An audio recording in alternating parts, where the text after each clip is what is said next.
Quand j'étais gamin, quand j'étais petit, j'étais abonné à une revue qui s'appelait Vaillant.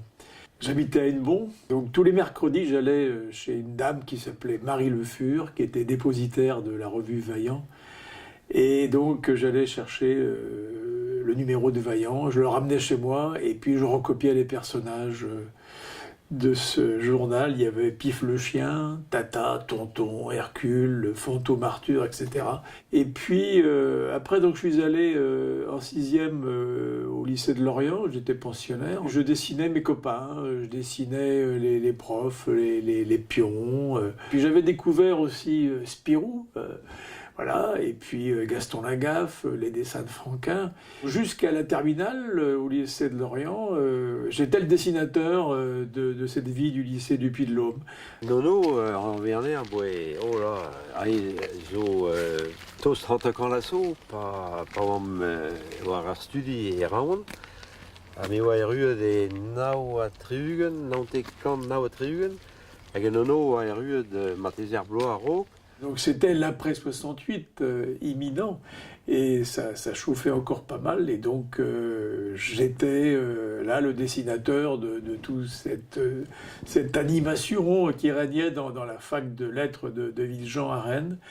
Et il y avait aussi des animations extérieures, en particulier dans un café qui s'appelait le Brestois, qui était un café place Sainte-Anne à Rennes et qui était fréquenté par les étudiants militants à l'Union démocratique bretonne, l'UDB. Et donc là, j'ai rencontré voilà, des gens comme Mérigourt Melin et combien d'autres. À la fac de lettres, j'ai découvert aussi notamment la section de Celtique, dans laquelle se trouvaient des professeurs tels que Léon Fleuriot et Père Dénez. La Roulsé ou à Père Dénez, une nous arrive à Waipen à studio ou Keltier et à Scolver. Hag nono, dream a oui tressa, o begolen e digantan gant Père Dénez, tressa tre ouid brezonek burnagez, ma jonz ewa leor diaze hag eus de zoutan roas, a leorze no geberz kenaken, très endeut. Pour moi, ça a été donc évidemment une occasion extraordinaire parce que Père Dénez m'a laissé une grande liberté dans ce travail-là. Jamais il m'a repris. Les dessins que je faisais étaient des dessins traduisant des phrases en breton que me traduisait Georges Bels, qui était aussi étudiant en section de Celtique. J'avais une vingtaine d'années et donc j'ai vu mes dessins là, publiés dans des livres qui étaient quand même tirés à pas mal d'exemplaires. Et puis en même temps, c'était rentrer dans ce mouvement culturel breton. Ne vezent ket de argentelio beptro et on est sosnek nono et prédérorias, philosophies. Hag oa vije d'ar pret ganeom nostaleri, le Flandre, a oa damien pelor vid ar skolver, et tre ar skolver a neuze ar CTU, hag nono a chom talkichen ar CTU, a randi, hag ar Flandre, nono evel just un deoz Gérard Cléris, a zo marvet o arleneg avni, douele bardono, Gérard na goulet digantan, mais na chesket ober tresadeno, baz an osteleri, war mogerio, hag en oa treset, et tout ce que travail, Job Laquebars. C'est un copain qui s'appelle Jean-Yves Lecor, Grand Corps, qui avait eu cette idée-là de ce nom, Job Laquebars. L'homme qui met dedans, l'homme qui voit plus vite que son ombre, évidemment en s'inspirant de Lucky Luke. Et donc j'avais d'abord dessiné sur le mur du Café du Flandre ce dessin, je l'avais fait comme ça, sur le mur lui-même. Et puis comme ça plaisait tellement à tous les gens qui venaient dans le café, eh bien on avait donc imprimé le dessin, on en avait fait un poster. Et ce poster, il a été très, très, très largement diffusé. Et voilà, Job Laquebars c'est devenu une espèce de héros. Moi, je l'ai connu beaucoup plus tard. En fait, toi, tu l'as connu plus tard, mais pas beaucoup. Non, mais moi, je l'ai connu à la sortie de son service militaire. Et je le connaissais pas, hein, Nono, puisque moi, je faisais la fac à Brest. Et donc, c'est un jour à Pont-Aven, un vernissage. Je découvre le Nono qui sortait de son service militaire, comme on faisait à l'époque. Et là, j'ai découvert on avait dîné en même temps dans un hôtel du coin. Alors, il avait toute la table avait été arrosée, si j'ose dire, de dessins de Nono. Il faisait une véritable expo sur la nappe. là je me dis, là c'est quand même un client qui est sérieux. Et donc il y avait un côté très productif, très spontané, et il a gardé d'ailleurs ce côté, hein, ça franchement il est extraordinaire dans ce côté productif. D'ailleurs je pense qu'en France il n'y a pas beaucoup de dessinateurs capables d'être aussi réactifs. Une petite impulsion de rien du tout, hop, le dessin il est parti, la scène elle est partie, ça c'est Nono.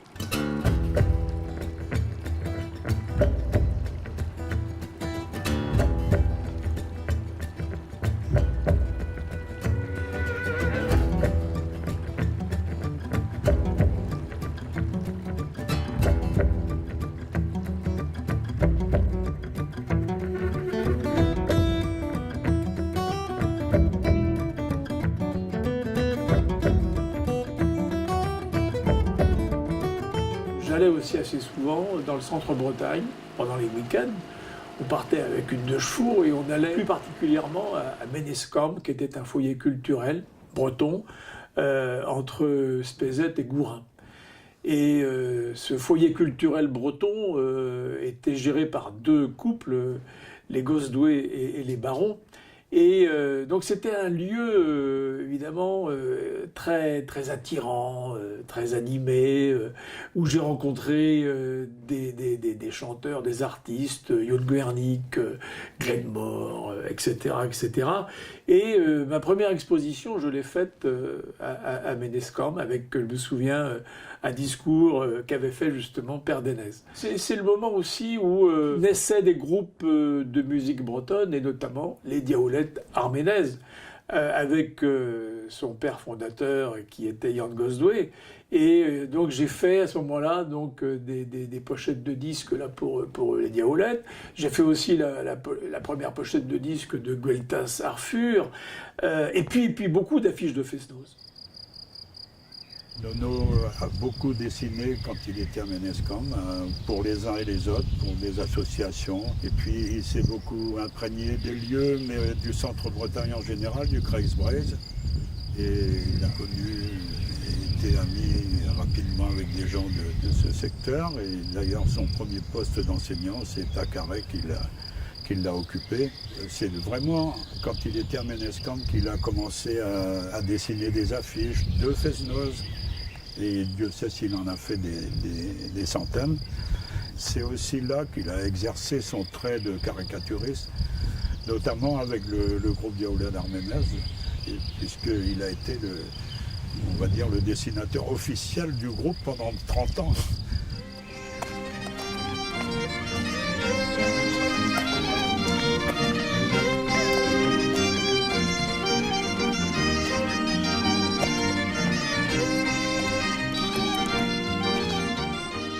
Vous voyez une nalle, en mignon de bras, de Didier Pops, Yves Quintel, à Paul Tréjour, à Galabouré, oui, de Paris, n'est que Paris, Vasmedia, n'est que Maison de Roche, Marplich Breis, MPB. MPB, c'est une agence où habite Croude, à Herblamé-Chaud, D4 en fait, à Penkentan. Yves Quintel est venu aussi très vite à Ménescamp. Et il a été, lui, en tant que photographe, très touché par surtout le caractère, la jeunesse qui existait dans Ménescamp. Il a fait les portraits de nos enfants, des deux familles. Il a fait aussi les portraits des Diaoulettes de la première heure. À cette époque-là, donc dans les années 70, 75, le crayon était quand même un instrument de, comment dirais-je, très subversif, très critique. Et on s'attaquait à pas mal de choses. Notamment, je me souviens avoir fait beaucoup de dessins contre le projet du parc Armorique, avec cette idée de réserve d'Indiens. On s'attaquait aussi évidemment par le crayon au projet de bétonnage de la côte bretonne. Et puis c'était quand même aussi une époque où il y avait des mouvements sociaux importants. Le juin français à Saint-Brieuc, les grèves dans les abattoirs d'Oux, à Pédernec, etc. Le dessin était très impliqué, comme l'étaient aussi des chanteurs comme Servat, etc. Et des photographes. Et en 73, par exemple, j'avais fait une exposition avec mon vieux copain Pops, Yves Quintel, photographe. Et on avait fait une exposition qui était itinérante et qu'on avait appelée Bretagne, tout va bien. Et c'était une illustration de toute cette... de ce réchauffement très actif là, qui se passait en Bretagne, quoi. Et oui, c'était un crayon de lutte.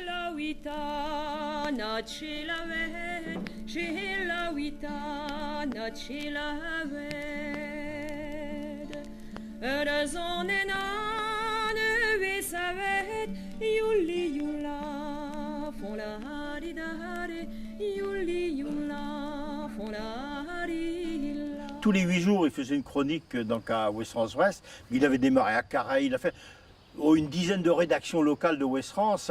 Il a fait 25 ans de Ouest France avant de faire pratiquement 25 ans, ou pas loin maintenant, du Télégramme, quoi, hein.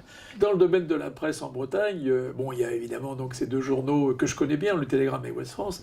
Mais il y a eu aussi des journaux dans lesquels j'ai travaillé qui s'appelaient Oxygène, mensuel écologique breton, qui a joué un rôle important, notamment à l'époque de Plogoff. Il y a eu aussi le Peuple breton, pour lequel j'ai longuement collaboré. Et puis, il y avait le Canard de Nantes à Brest, qui était un hebdomadaire créé par Pierre Duclos en 78, 77, je ne sais plus trop. Et dans lequel donc, j'avais une page qui m'était réservée, la dernière page, où je racontais ce qui se passait en Bretagne et ailleurs, sous forme de bande dessinée, un peu comme le faisait Camus dans Charlie Hebdo.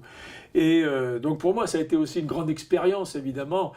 Là, je devenais reporter en Bretagne, surtout à l'époque de Plogoff et d'autres moments importants. Et j'avais un autre copain qui dessinait aussi au Canard, Alain Goutal. Et donc voilà, et on était une équipe de journalistes. Et on avait le sentiment de créer, de faire un journal d'information qui avait effectivement une fonction importante dans cette Bretagne des années 80, quoi. Bon.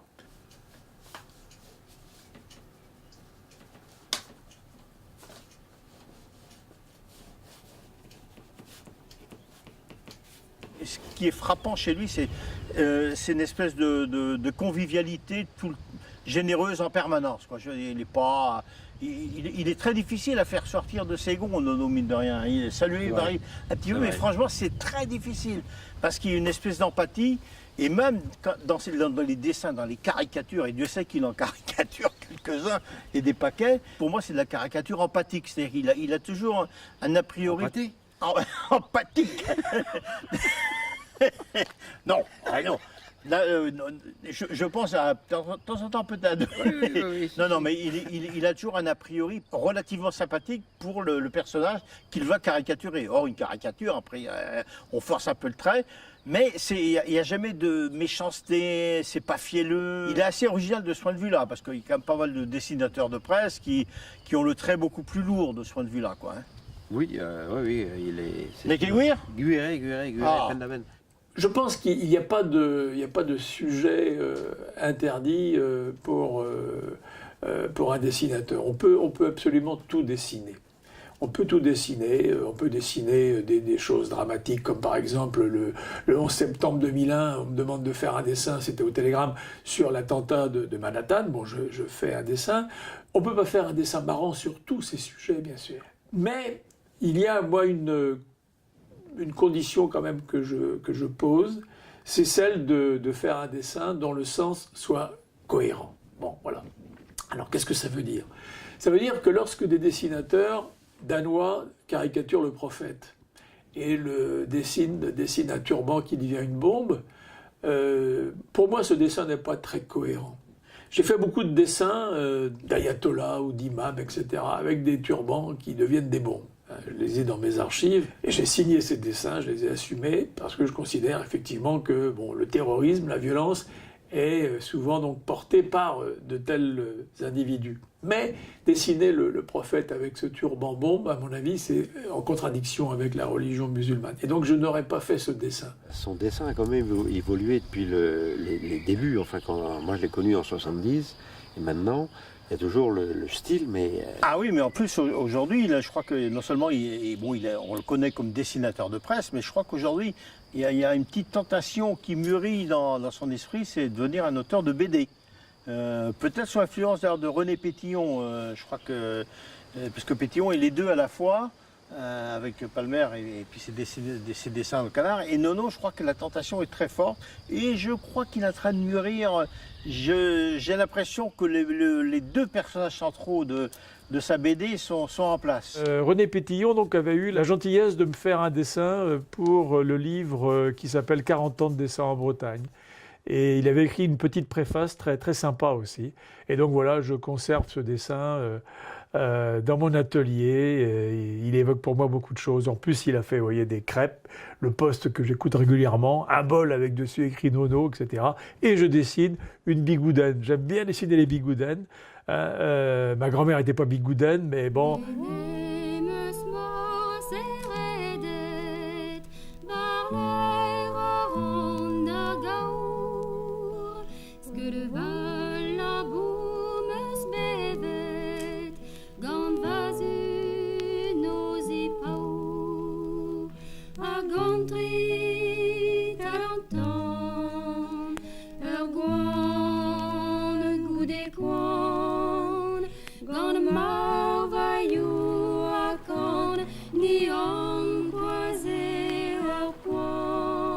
J'ai été le couteau suisse de beaucoup d'auteurs, d'écrivains, de journalistes qui ont fait des livres sur la Bretagne. Et moi, j'étais leur illustrateur, j'étais leur couteau suisse.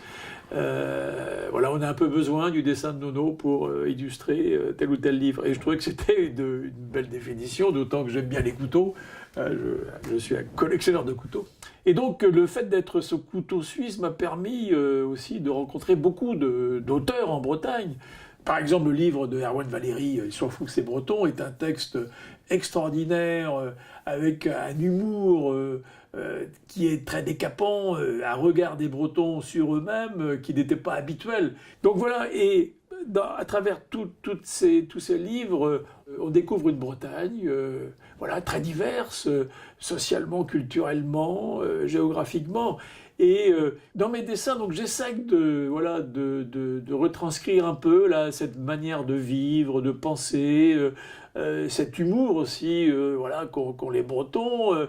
Le métier de dessinateur, c'est un métier passionnant. Passionnant parce que dans un dessin qui est une image fixe, qui ne bouge pas, on va devoir représenter quelque chose qui est souvent compliqué. Qui peut être ce que pensent des vieux Bretons, ou bien qui peut être un sujet économique, politique, social, etc.